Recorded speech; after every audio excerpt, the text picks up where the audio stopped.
The best illustration of the truth here under discussion is provided in general by the plays of Shakespeare, for he was thoroughly convinced of it, and his intuitive wisdom expresses itself in concreto on all sides.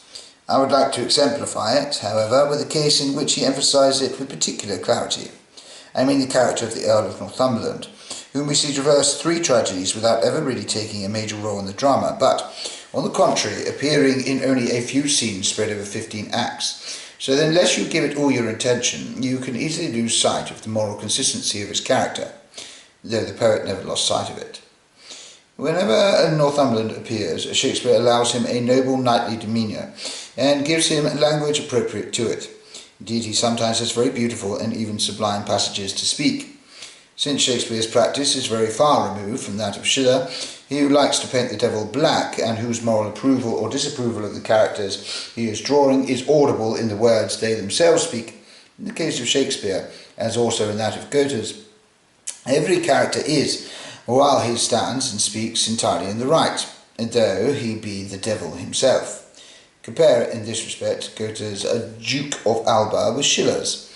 We first make the acquaintance of the Earl of Northumberland in Richard II, where he is the first to plot against the king in favour of Bolingbroke, and later Henry IV, whom he has earlier personally flattered.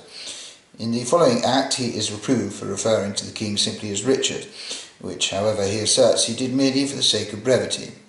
Soon afterwards it is his insidious speech which persuades the king to capitulate. In the following act, in the scene in which he abdicates, Northumberland treats him with such disdain and harshness that the unhappy broken monarch for once loses his patience and cries, "Fiend, thou tormentest me ere I come to hell." At the end of the play he informs the new king that he has sent the severed heads of his predecessors' followers to London.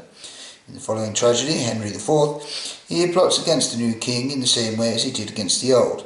In the 4th act we see the rebels joined together, preparing for the following day's decisive battle, and impatiently awaiting the arrival only of him and his forces.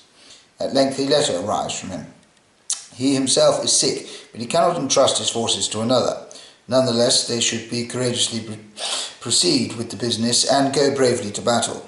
This they do, but decidedly weakened by his absence, they are totally defeated. Most of their leaders are captured, and Northumberland's own son, the valiant Hotspur, falls at the hands of the Crown Prince. We see him again in the following play, the 2nd part of Henry IV, where he is wild with rage at the death of his son and breathing the most fearful vengeance, in pursuit of which he incites renewed rebellion. His leaders again assemble as they are preparing in the 4th act to give the decisive battle, and are waiting only for him to join them. A letter arrives. He has been unable to collect together a sufficient force, so he intends for the present to seek safety in Scotland. Nonetheless, he sincerely wishes them every success in their valiant undertaking, whereupon they surrender to the king under a pact which the king fails to honour, and thus perish. The fate of the ancients is nothing other than the conscious certainty that all events are bound firmly together by the chain of causality, and thus occur with strict necessity, so that the future is already totally fixed and precisely determined, and can no more be altered than the past can.